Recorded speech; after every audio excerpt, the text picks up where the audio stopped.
우리 하나님의 말씀을 찾아보겠습니다. 마태복음 5장 13절에서 16절까지의 말씀입니다. 너희는 세상의 소금이니 소금이 만일 그 맛을 잃으면 무엇으로 짜게 하리요? 후에는 아무 쓸데없어 다만 밖에 버려져 사람에게 밟힐 뿐이니라. 너희는 세상의 빛이라. 산 위에 있는 동네가 숨겨지지 못할 것이요 사람이 등불을 켜서 말 아래에 두지 아니하고 등경 위에 두나니 이러므로 집안 모든 사람에게 비치느니라. 이같이 너희 빛이 사람 앞에 비치게 하여 그들로 너희 착한 행실을 보고 하늘에 계신 너희 아버지께 영광을 돌리게 하라. 아멘. 동물원에서 어린 낙타가 엄마 낙타에게 말을 했습니다. 엄마, 우리는 왜 커다란 발가락이 3개나 있지요? 그러니까 엄마가 대답을 합니다. 사막을 걸어가는데 미끄러지지 않도록 그렇게 된 거란다. 그러면 눈썹은 왜 이렇게 길게 되었습니까?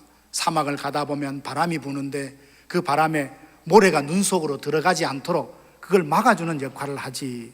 등에 혹은 왜 있습니까? 건조한 사막길을 오래 여행하는데 물을 저장해서 목마르지 않도록 그렇게 되었지라고 대답을 했습니다. 아, 참 멋있네. 발가락도 길고 그리고 눈썹도 길고 등에 혹도 있고. 근데 이 아이가, 낙타가 엄마에게 다시 묻습니다. 그런데 엄마, 우리 왜 동물원에 있지요? 라고 물었다는 거예요. 사막에 잘 걸어갈 수 있도록, 사막에 잘 살 수 있도록 다 갖추어져 있는데 이 새끼 낙타는 동물원에 있는 자기의 모습이 이해가 안 됐던 모양입니다. 오늘 성경에 보니까 너희는 세상의 소금이다 그래요. 너희는 세상의 빛이다 이 말씀을 합니다. 그냥 빛이다 소금이다 하지 않고 세상의 빛이다 라고 하시면 오늘 우리가 이 땅에서 어떻게 살아야 되는지, 우리의 정체성에 대해서, 우리의 사명에 대해서 오늘 들려주시는 하나님의 말씀입니다. 세상의 빛과 세상의 소금이라는 이 제목의 말씀을 가지고 우리의 정체성이 무엇이며 이 땅에서 어떻게 살아야 되는지 함께 생각하며 은혜 받기를 원합니다. 먼저 세상의 빛이다 소금이다 이 말을 보면 이 세상의 영적인 상황이 어떠한가를 예수님께서 이 말씀 속에 담아주셨어요. 소금은 왜 필요하고 빛은 왜 필요할까요? 어두우니까 빛이 필요하다 하신 거고 부패하고 썩으니까 소금이 필요하다 하지 않은 것입니까? 세상은 영적으로 보면 이렇게 암흑하고 어둡고 그리고 부패하고 썩어가는 곳이라는 것을 예수님이 말씀하셨습니다. 아니 무슨 말씀을요? 세상에 밖에 나가니까 날씨가 얼마나 화창하고 좋은데 어찌 어둡다고 말합니까? 모든 사람들이 얼마나 씩씩하게 열심히 살아가는데 부패하고 썩어간다고 그렇게 말합니까? 생각할지 모릅니다. 그러나 산을 볼 때 멀리서 보면 근사합니다. 참 멋져 보입니다. 그러나 한 걸음 두 걸음 산 가까이로 가면 그 웅장함이 달라지고 그것을 감히 내가 오를 수 없는 크고 위대함을 우리가 그 앞에서 깨닫지 않습니까? 세상은 우리가 아무런 생각 없이 그 속에 발 딛고 살면 그냥 세상일 뿐이에요. 자연적인 환경입니다. 그러나 하나님이 주신 그 마음을 가지고 세상을 바라보게 되면 이 세상이 얼마나 영적으로 어두운 곳인지, 그리고 영적으로 타락하여 부패하고 있는 것인지 우리가 한눈에 깨닫게 되며 그 세상을 향하여 기도하게 되고 세상에 어떻게 하면 하나님의 능력과 그 사랑으로 이것을 회복할까라는 마음이 생기는 겁니다. 지금 세상을 한번 보십시오. 이 세상이라 하면 자연적인 환경뿐만 아니라 사회적인 환경, 영적인 상황들을 말하는데요, 하나님 앞에 얼마나 대적하는지 모릅니다. 멀쩡히 볼 때는 아주 근사한 신사입니다. 아주 멋진 사람입니다. 아름다운 사람이. 그런데 가까이 가서 하나님을 이야기하면 갑자기 상황이, 표정이 돌변하게 되면서 그렇게 공격적으로 적대적으로 나온다는 것을 쉽게 느끼게 됩니다. 어쩌면 표정이나 말이 거칠지 않고 적대적이 아니면 비웃기도 하고 조롱하기도 하고 어떻게 그렇게 산처럼 큰 벽에다가 대놓고 이야기하는 것처럼 복음이, 하나님의 말씀이, 하나님의 사랑이 전달되지 않는다라고 하는 답답한 마음을 느끼게 됩니다. 이 세상은 순종하는 것이 아니라 불순종하는 삶에 너무나 익숙해져 있다는 것을 그들을 바라보고 가까이 가면 금세 알게 되는 것입니다. 좋은 것은 점점 사라져가고 좋지 않는 것, 나쁜 것은 점점 많아지고 있는 이 세상을 우리가 보고 발견하게 되는 것입니다. 심지어는요, 다 타락해서 심판이 문 앞에 와 있고 심판이 코앞에 있다 할지라도 그것을 깨닫지 못하고 여전히 그 길이 옳은 것처럼 당당히 걸어가는 미련하고 안타까운 사람들이 주위에 얼마나 많이 있는지 모릅니다. 예레미야 5장 1절에 보면 예레미야는 멸망해가는 유다 민족을 보며 하나님 앞에 그렇게 눈물로 울며 복음을 증거하고 하나님께 기도했는데요, 하나님이 이렇게 말씀하십니다. 너희는 예루살렘 거리로 빨리 다니며 그 넓은 거리에서 찾아보고 알라. 너희가 만일 정의를 행하며 진리를 구하는 사람을 한 사람이라도 찾으면 내가 이 성을 용서하겠다. 유다 민족들은 자기 나름대로 하나님을 믿는다고 생각했습니다. 제사를 드리는 사람들입니다. 율법을 가르치고 배우는 사람들입니다. 그랬기 때문에 나는 잘 믿고 있어, 나는 잘 살고 있어 라고 생각했는데, 하나님의 시각으로 그들을 바라봤을 때는 그들은 하나님만 믿은 게 아니고 우상을 섬겼습니다. 그게 아니라고 선지자들이 그렇게 말하고 하나님께로 돌아오라고 했지만 그들은 그 말을 무시하고 하나님도 믿고 우상도 섬겼습니다. 그것은 결국 하나님을 섬겼다는 것이 아니라 하나님을 섬기지 않은 것이 되는 것이죠. 엘리 제사장도 한번 보십시오. 선지자가 나타나서 그렇게 하면 안 됩니다. 어떻게 하나님보다 자식을 더 사랑합니까? 자식들이 성전에서 잘못하고 있는 이런 많은 것들을 누군가 알려주었을 때에 그들을 강하게 경책하여 바로 세우지 못하고 그냥 어쩌면 방치하듯 내버려둔 것 같은 느낌입니다. 임박한 심판의 예언을 받고도 통회하지 않고 자복하지 않는 그의 모습을 우리는 성경을 통해서 보고 있습니다. 이게 바로 우리가 발을 딛고 있는 세상의 모습인 것입니다. 그냥 사회적인 자연적인 환경으로 본다면 잘 사는 것 같고 부유한 것 같고 참 근사한 것 같지만 영적으로 그 세를 자세히 들여다보면 다 부패하고 다 썩어져가고 그리고 희망도 소망도 없이 허무한 것을 쫓아 살아가는 그들의 모습을 보게 되는 것입니다. 어디 믿지 않는 사람들만 그렇다면 그렇다 치죠. 근데 교회와 성도들도, 이 땅에 있는 교회와 성도들도 어쩌면 점점 하나님에게서 멀어지고 있다는 것을 부인할 수 없어요. 히브리서 10장에 보면 말씀하지 않습니까? 나는 내가 뒤로 물러가는 것 원하지 않는다고. 나는 뒤로 물러가는 것을 기뻐하지 않는다 하시고 뒤로 물러가면 침륜에 빠질까 두려워한다 라고 말씀했습니다. 그런데도 살다 보니까 바빠요. 하는 일도 많습니다. 분주하고 복잡한 일을 급하게 처리하다 보니까 하나님께 기도하고 하나님의 말씀을 묵상하며 그분의 마음을 헤아리는 것에 대해서 자꾸만 내 마음이 점점 멀어질 수밖에 없는 거예요. 이거는 저를 비롯해서 우리 모두가 경험하는 연약함과 약함의 모습입니다. 요즘 인터넷 사이트에 교회에 관련된 사이트를 이렇게 찾아보니까 교회 이래도 되나? 목사님 왜 이러십니까? 이런 타이틀이 뉴스에 이렇게 뜬단 말이죠. 결국 뭐냐면 이 시대의 목회자들이 목회자다운 삶의 모습을 보여주지 못한 것, 교회가 교회다움의 모습을 보여주지 못한 것, 성도들이 성도들의 그 다움을 보여주지 못했던 것에 대한 고발이고 그리고 지적이라 그렇게 보게 됩니다. 세상을 바꾸어야 될 사람, 그 사람들이 세상을 닮아가고 있고 교회와 성도들이 점점 세속화되어가는 이런 물결 가운데 그냥 흘러 떠내려가고 있다는 것을 부인할 수 없습니다. 하나님의 영광이 땅에 떨어진 현실을 보면서도 아파하며 애통하며 어떻게 하면 좋아 그렇게 안타까워하기보다 그것이 마치 바람이 불었다가 지나가는 자연 현상처럼 그럴 수도 있겠지, 아무런 마음의 아픔도 죄책감도 거기에 대한 가슴 앓이도 하지 않는 정말 무덤덤한 이런 마음을 가지고 신앙생활하고 있는 것이 이 시대의 신앙적인 영적인 모습이라는 말입니다. 진리에서 벗어납니다. 그리고 종교적인 분위기는 점점 익숙해지지만 성경을 몰라도 너무 모르는 겁니다. 목사인 제 자신이 벌써 책임이 있겠지요.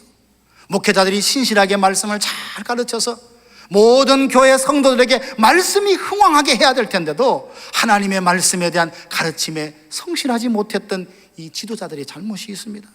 그럼에도 불구하고 여러분들 일주일 삶을 한번 살아보십시오. 말씀과 얼마나 씨름합니까? 말씀과 얼마나 가까이 합니까?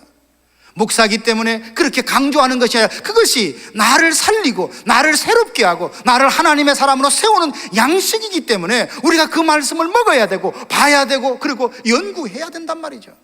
그 속에서 담겨져 있는 하나님의 말씀, 하나님의 마음을 내가 깨닫고 나를 향한 하나님의 뜻을 깨닫고 이 세상을 보는 하나님의 마음을 알고 가야 될 텐데, 이것들이 점점 희미해져가는 세상 가운데 우리가 살고 있어요.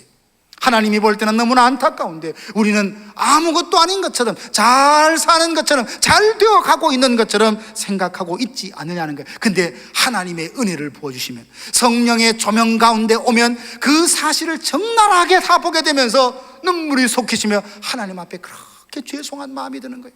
하나님, 나 잘 사는 줄 알았는데, 잘 믿고 있는 줄 알았는데, 나 하나님 마음에 꼭 드는 줄 알았는데 이렇게 하나님의 마음을 많은 순간 아프게 했군요. 그것을 다시 한번 깨닫게 된다는 말이죠. 세상의 소금이다, 세상의 빛이라는 것은, 예수님이 이 말씀하시면서 너희가 살고 있는 세상이 어떤가 분명히 보고 그 세상에서 너희가 어떻게 살아야 할지를 고민해보라 라는 말씀입니다. 근데 이 세상 하나님은 어떻게 보실까요? 요한복음 3장 16절 보니까 하나님이 세상을 이처럼 사랑하사. 우리는요, 사랑하는 대상 참 까다롭게 생각합니다.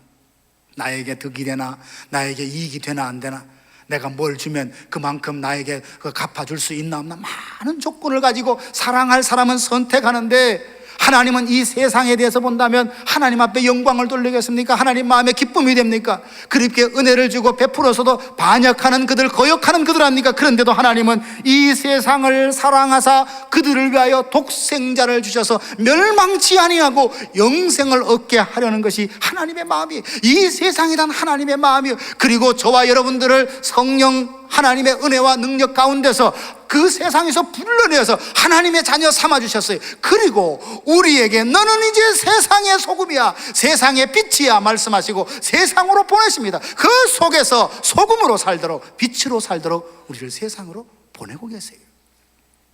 우리는 너희는 세상의 소금이다, 빛이라는 것에서 세상이 어떤지, 내가 그 속에서 도대체 어떤 삶을 살아야 되는 건지를 분명히 깨닫게 됩니다. 영향력을 발휘하라, 바로 그 말씀이죠. 죄의 세력 앞에 힘없이 무릎 꿇지 말고 그 맞서서 성령의 능력을 입고 그리스도의 강인한 용사가 되어서 이 땅에 하나님 나라를 확장하는 일에 우리가 헌신하기를 원하시는 예수님의 음성이자 부름인 것입니다. 소극적으로 내 교회, 내 신앙, 내 가정만 생각하다가 세상을 돌아보지 못하고 그들에게 복음을 전해서 그 땅에, 그곳에, 그 민족에게 하나님의 다스리심, 하나님의 통치하심이 이루도록 해야 하는 일에 교회가 게으르고 안일하다 보면 많은 그 영역이 여전히 악한 사탄의 어둠의 영이 지배하는 것으로 남아있게 된다는 말입니다. 그러면 성경에서 예수님이 왜 이렇게 안타까운 마음으로 우리에게 소금으로 빛으로 살라 하십니까? 오늘 소금인 빛인 우리에게 그 세상을 맡겨주시고 그 세상이 변화되기를 그렇게 간절히 원하시는 하나님의 그 소원, 하나님의 마음이 이 말씀에 담겨져 있는 것입니다. 누가 내게 부르짖어 저들을 구원케 할까? 누가 나를 위해 가서 나의 사랑을 전할까? 나는 이제 보기 원하네, 나의 자녀들이 살아나는 그날, 기쁜 찬송 소리 하늘에 웃음소리 온 땅 가득한 그날, 하나님이, 예수님이 그렇게 기대하시는 그 날이 바로 어떤 날이냐? 오늘 우리들이 보냄받은 세상에서 소금처럼 빛처럼 살아서 거룩한 영향력을 발휘하여 그 땅이 하나님 나라가 되고 그 많은 사람들이 하나님을 떠났던 자리에서 하나님께로 돌아오는 이런 역사가 일어나기를 그렇게 사모하고 기대하고 계신다는 말씀입니다. 그러면 빛과 소금으로 산다는 것이 어떤 삶일까요? 몇 가지로 정리하면, 첫째는요, 죄에서 떠나 정직하고 순결한 삶을 살라는 말씀이에요. 소금과 빛이라는 것은 어떤 개념이나 사상을 말하는 것이 아니라 우리가 살아내야 될 삶의 패턴, 삶을 말하는 것입니다. 성경의 많은 인물들 중에 죄에서 떠나서 정말 그럴 수 있을까? 그것이 가능했을까? 라는 의심이 생길 정도로 그렇게 믿음으로 살았던 사람들이 있습니다. 다니엘과 세 친구를 한번 보십시오. 그들은 젊은 나이에 포로로 잡혀갔습니다. 여러분, 포로가 어떤 신세인지 아시지 않습니까? 자기의 권리가 뭐가 있겠습니까? 아무것도 없습니다. 그런데 임금이 호의로 베풀어준 음식마저도 거절하고 우리는 그렇게 하지 않겠습니다. 고기를 먹지 않겠습니다. 뜻을 정하지 않습니까? 큰 신상을 지어놓고 음악이 불리고 그렇게 할 때에 때를 맞춰서 절을 해라 라고 말하는데도 이 친구들은 절을 하지 않습니다. 몰라서 그런 것이 아닙니다. 그렇게 알면서도 절하지 않았어요. 고발당해서 그 느부갓네살 왕 앞에 붙들려 갔어요. 너희가 이제까지 모르고 그랬다면 가하거니와 지금이라도 좋으니 이 신상 앞에 절을 해라 라고 했을 때 다니엘의 세 친구가 이렇게 대답을 합니다. 왕이여, 그 말에 대는 우리가 대답할 필요가 없습니다. 만약 왕이 우리를 그 풀무불 가운데 던져 넣으시면 우리가 섬기는 하나님이 우리를 거기서 건져내실 것입니다. 설사 그리 아니하실지라도 우리는 왕의 명령을 따를 수 없습니다. 여러분, 이게 간단히 할 수 있는 말이 사실 아닙니다. 많은 어려움이 있겠다, 어떤 곤란함을 당하겠다, 그런 것이 아닙니다. 그 말을 뱉는 그 순간 자기의 목이 달아날 수 있고 생명을 잃을 수 있는 그런 말임에도 불구하고 다니엘과 그 세 친구들은 바로 그런 상황에서 죄를 먹고 마시는 삶을 살면서 생명을 연장하고 싶지 않다, 이 강하고 아주 뜨거운 믿음을 가졌던 사람입니다. 느부갓네살이 화가 그냥 잔뜩 났습니다. 그래서 평소보다 더 뜨거운 풀무불에 집어넣었는데 3명을 집어넣었는데 가만히 밖에서 보니까 4명이 있어요. 그 한 사람은 바로 예수님이라고 많은 신학자들이 이야기합니다. 근데 거기서 다시 나오게 했는데 넣었던 사람 그리고 끄집어냈던 사람은 타서 그 뜨거운 불에 그렇게 됐지만 이들은 그 불 속에 있었지만 머리털 하나 걸리지 않고 그냥 나왔단 말이에요. 느부갓네살이 뭐라고 말합니까? 오, 다니엘의 세 친구 메드락과 사드락과 메삭과 아벳느고의 하나님을 찬양하리로다. 이번 이 느부갓네살이 누굽니까? 이방의 임금이에요. 자기 모양의 큰 신상을 세워놓고 절을 하도록 했던 사람인데 죄에서 떠나서 정직하게 그렇게 살았던 순교를 사모했던 세 친구의 삶을 바라보며 하나님 계시는구나, 너희의 하나님이 진짜 하나님이라고 그의 입을 벌려 찬양하는 삶으로 오늘 바뀌고 있는 것입니다. 얼마나 멋집니까? 그래서 하나님은 우리에게 비록 힘들더라도, 잠시 잠깐 손해가 있다 할지라도, 비웃고 조롱받는 일이 있다 할지라도, 핍박받는 일이 있다 할지라도 죄에서 떠나 정직하고 순결한 삶을 살라, 이걸 기대하고 나는 너를 소금으로 빛으로 이 세상에 보냈다, 주님이 그렇게 말씀하고 있는 것입니다. 사도행전 26장에도 보면 베스도라는 총독이 그 바울이 변론하는 걸 들어보고 참 기가 막혀서 그렇게 말합니다. 바울아, 너의 많은 지식이 너를 미치게 하는구나 그랬습니다. 그랬을 때 바울이 대답합니다. 나는 미치지 않았습니다. 온전하였습니다. 그런데 너무너무 나는 감사합니다. 여기에 결박당한 것 외에는 모든 사람이 나와 같이 되기를 원합니다. 여러분, 이게 얼마나 뜨거운 감격 가운데 했던 고백입니까? 그는 알았습니다. 이 땅에서 어떻게 살아야 하나님께 기쁨이 되는지 알고 죄에서 떠나서 그렇게 정직하게 순결하게 삶을 살았습니다. 이것이 바로 세상의 빛으로 소금으로 살아가는 삶의 모습입니다. 두 번째는 자기를 희생함을 통해서 다른 사람을 섬기는 삶, 이게 바로 소금의 삶인 것입니다. 소금은 음식 속에 들어가서 부패를 막는 것입니다. 그런데 소금이 부패를 막으려고 하면 소금 처음에 들어갔던 그 모습 그대로 있으면 맛을 낼 수 없습니다. 자기 모습이 사라져야 됩니다. 다 녹아서 그 음식 속으로 스며들어야 그 음식의 부패를 막을 수 있고 맛을 낼 수 있습니다. 자기의 모습이 녹아서 스며든다는 것은 자기의 형체가 없어지는 것입니다. 자기의 역할은 있고 사명은 있지만 자기 모습은 없어집니다. 이것이 바로 자기 희생이 아닐까요? 이 땅에 진정한 소금은 자기 모습을 드러내고 나아가 내가 우선되고 내가 드러나는 것보다 나를 통하여 하나님의 뜻이 이루어지는 것을 더 우선해 두고 살아가는 것이 진정한 소금이 아니겠습니까? 소금은 자신의 모습이 사라지는 것을 두려워하지 않습니다. 오히려 나를 통하여 짠맛을 내서 이것을 맛을 내지 못하는가, 썩어가는 것을 막지 못하는가, 거기에 좀 관심이 있는 것입니다. 세례 요한이 바로 이 소금 같은 사람이라 할 수 있습니다. 그는 요단강가에서 회개의 세례를 외쳤습니다. 많은 사람이 그에게로 와서 네가 혹시 메시아가 아니냐, 네가 우리가 기다리는 메시아가 아니냐, 다 혼란할 정도로 그렇게 질문을 했을 때 나는 메시아가 아니다, 나는 메시아가 아니다, 내 뒤에 오시는 메시아인데 그분은 내가 신들매를 풀고 묶기도 감당하지 못하는 분이시다라고 하며 예수님을 높였습니다. 제자들이여, 세례 요한에게 찾아왔습니다. 선생님, 큰일 났습니다. 우리 제자들 중에 많은 사람들이 예수님을 따라갑니다. 그랬을 때에 아니 그럴 수 있어, 어떻게 나에게 배신해, 그렇게 반응하지 않았어요.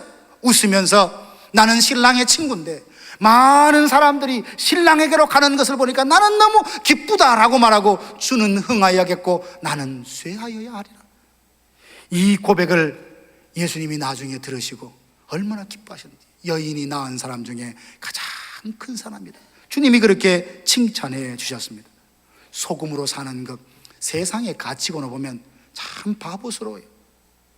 그렇게 희생하게도 자기 모습, 자기 공로 알아주지 않는다. 누가 그런 삶을 사느냐 비웃을지 모르지만 하나님은 기억하십니다. 하나님은 우리를 보셔요. 소금으로 살아가는 삶의 모든 흔적 가운데 섬김과 희생과 땀 흘림 한 방울도 땅에 떨어지지 않고 하나님이 다 기억하시고, 언젠가 우리가 하나님 앞에 서면 나는 다 잊어버렸어요. 근데 하나님이 네가 이때 이렇게 했지, 저때 저렇게 했지, 이렇게 기도했지, 이렇게 섬겼지, 일일이 기억하며 그 행위록에 그렇게 읽어주시며 상급으로 갚아주실 줄로 믿습니다. 소금 같은 남편 되십시오. 소금 같은 아내 되십시오. 소금 같은 여러분 교인 되십시오. 소금 같은 직원 되시고 소금 같은 사장님 되십시오. 그래서 여러분들이 전적으로 희생적인 삶을 살아감으로 많은 사람들이 여러분에게 물어오기를 원합니다. 너는 누구냐? 너는 어떻게 그렇게 살 수 있느냐라고 물을 때에 내 안에 예수가 있어서 그분이 주시는 힘과 은혜로 나는 이렇게 살아간다고 말을 한다면 우리의 삶이 얼마나 파워풀하게 예수님이 증거되고 복음이 증거되겠습니까? 그리고 세 번째로 빛과 소금으로 산다는 것은 복음을 이 세상에 전하는 거예요. 여러분, 소금이 썩지 않는 것이다, 맛을 내는 것이라 라고 말합니다. 빛은 어둠을 다 몰아내는 것이라고 말합니다. 그런데 복음만큼 썩은 것든 사회를 다시금 소성하게 만들고 어둠을 몰아내는 것이 복음 많고 또 어디 있겠습니까? 정말 소금으로 사는 사람, 빛으로 사는 사람은 이 복음의 능력을 믿고 복음을 이 세상에 전하는 사람입니다. 주의 말씀은 내 발의 등이요 내 길의 빛이라고 시편 119편에 이야기하고 있고요. 사도행전 26장 18절에 보니까 이방인들이 구원을 받아서 그리스도인 되는 것을 가리켜서 어둠에서 빛으로 옮겼다라는 것으로 묘사하고 있습니다. 복음이 전해지는 곳에 죄악된 일들이 떠나고 어둠이 다 그치게 됩니다. 여러분들이 이 땅에 나는 소금으로 빛으로 살리라 다짐한다면 우리의 입을 벌려 우리의 삶을 통하여 예수는 그리스도다 선포하시길 바랍니다. 복음을 증거하시길 바랍니다. 십자가만이 구원이 있다고 그 복음을 전하시는 바로 저와 여러분들 되기를 간절히 바랍니다. 이제까지 우리 삶을 뒤돌아보면 이 말씀 오늘 처음 듣는 거 아니에요. 나는 그때 빛으로 소금으로 살려고 그렇게 다짐했었는데 뒤돌아보니까 여전히 결심뿐 각오하고 그렇게 마음은 갖췄지만 결국 실천하지 못했구나, 그런 후회와 아쉬움을 갖는 분들이 혹 있을지 모르겠습니다. 그러면 우리가 어떻게 세상의 빛으로, 어떻게 소금으로 살 수 있을까요? 소금은 부패를 막고 맛을 내려고 하면 소금 자기 안에 짠맛을 갖고 있어야 됩니다. 우리가 가져야 될 영향력을 위해서 가져야 될 짠맛이라는 게 도대체 뭘까요? 그것은 거룩함이에요. 거룩함을 잃어버리면 맛을 잃어버린 소금이 됩니다. 아무리 몸부림치고 아무리 뭔가를 한다 할지라도 그것은 영적인 어떤 충격이나 영적인 메시지를 전할 수 없게 되는 겁니다. 그러므로 날마다 회개하고 자신의 순결과 거룩을 위해서 하나님께 매어 달리시길 바랍니다. 너희를 향한 나의 뜻은 이것이니 곧 거룩이다. 하나님의 말씀과 기도로 너희가 거룩하여 줄 수 있다라고 성경이 우리에게 말하고 있습니다. 그리고 소금 안에 있는 짠맛, 부패를 막고 그리고 인생의 맛을 내게 하는 이 맛, 이것은 주님을 신뢰하는 그 참된 믿음을 말하는 것입니다. 성령께서 주시는 은사를 말하는 것입니다. 그리고 개인의 성품을 말하는 것입니다. 이런 것들이 우리 안에 충만히 갖추어진다면 짠맛을 가진 소금이 되어 어디에 있든지 간에 썩어가는 것을 가로막고 그리고 맛을 내는 그런 소금으로 살아갈 수 있을 것입니다. 근데 이 짠맛이라는 것은 가변적이에요. 무슨 말인가 하면 강할 때가 있고 약할 때가 있고 끊임없이 변합니다.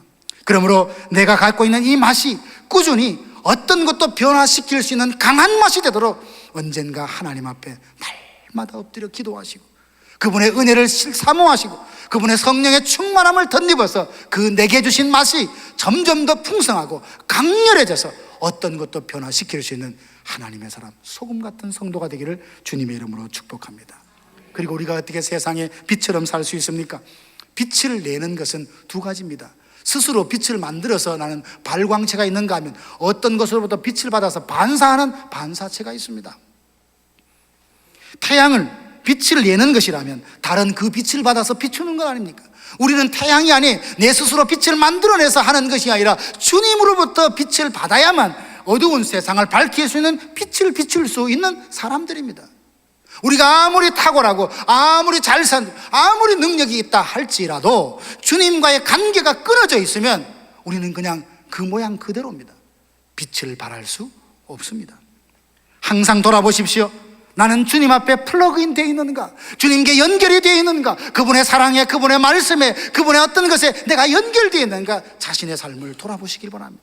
플러그 아웃이 되면 내 아무리 몸부림쳐도 나를 통해서 빛이 발휘될 수가 없는 것입니다. 요나를 한번 보십시오. 그는 니느웨로 가서, 아수르로 가서 복음을 전하라는 명령을 받았습니다. 근데 그것이 마음에 참 싫었던 거예요. 그는 아수르가 예전에 했던 행동을 생각하면 그 나라 그 민족은 구원받아서 안 된다고 생각하고 정반대로 도망을 가다가 풍랑을 만나게 되고 큰 물고기에 잡혀 먹게 됩니다. 그 뱃속에서 3일을 지날 때 이렇게 기도합니다. 주여, 내가 그 죄를 회개하며 다시금 내가 얼굴을 들고 주의 성전을 바라보나이다. 하나님은 그에게 긍휼을 베풀어 주셔서 그 물고기 뱃에서 끄집어내시고 니느웨 가서 복음을 전하게 해 주셨습니다. 그랬더니 그가 증거할 때마다 많은 사람들이 변화되고 짐승까지 회개하고 베옷을 입어 그 니느웨가 심판을 면했다는 것을 요나선을 통해서 보고 있습니다. 혹 이제까지 빛이 가물가물 희미해서요, 어둠을 몰아낼 수 없을 만큼 연약했다면 다시 하나님을 기도하십시오. 부르십시오. 하나님, 나에게 성령으로 조명해 주시고 예수 그리스도 빛 대신 주님을 내가 온전히 믿음으로 세상의 모든 어둠을 물리칠 수 있는 진정한 강렬한 빛을 비추는 하나님의 사람 되게 해 주옵소서. 이게 저와 우리 모두의 기도가 되기를 원합니다. 그때 우리는 어디에 있든지 간에 빛으로 살아낼 수 있습니다. 사랑하는 성도 여러분, 오늘은 세상의 소금이다, 세상의 빛이다, 주님이 우리에게 말씀하셨는데 이 세상을 좀 더 영적으로 바라보십시다. 소금 같은 우리의 역사, 그리고 수고, 빛과 같은 그 빛을 비추는 이런 일이 없다면 이 세상은 소망이 없고 희망이 없습니다. 그래서 우리를 세상으로 보내며 빛이 되라, 그리고 소금으로 살라고 말씀을 하십니다. 하나님 주신 그 은혜, 거룩함과 순결함과 그분이 주신 은혜로 말미암아 내가 가진 정말 영향력, 그 짠맛을 가지고 나를 보내시는 곳에서 삶이 변화가 되며 그리고 하나님 기뻐하는 일들을 이루어가며 어둠을 다 몰아내는 세상의 빛으로, 세상의 소금으로 우리 모두가 쓰임받게 되기를 주님의 이름으로 축복합니다. 기도하겠습니다. 하나님 우리 아버지, 우리가 어디에 살고 있는지, 우리가 두 발을 딛고 있는 이 세상이 어떤지 다시 한번 알게 해주시니 감사합니다. 주님, 그러나 우리 힘으로 이 어둠을 몰아낼 수 없고 썩어가는 것을 막을 수 없사오니 주님, 우리를 거룩하게 하여 주옵소서. 아버지 성령의 은사를 우리에게 허락하여 주시옵시며 믿음의 믿음을 더하여 주시옵소서. 그리하여 강렬한 짠맛을 가지고 주여, 정말 썩어가는 이 세상을 방부제 역할을 감당할 수 있는 하나님의 사람들 다 되게 하여 주시고 우리에게 강렬한 주의 사랑의 빛을 비춰주셔서 모든 어둠을 물러내는 강렬한 빛으로 이 세상에 살아가는 하나님의 사람들 다 되게 하여 주옵소서.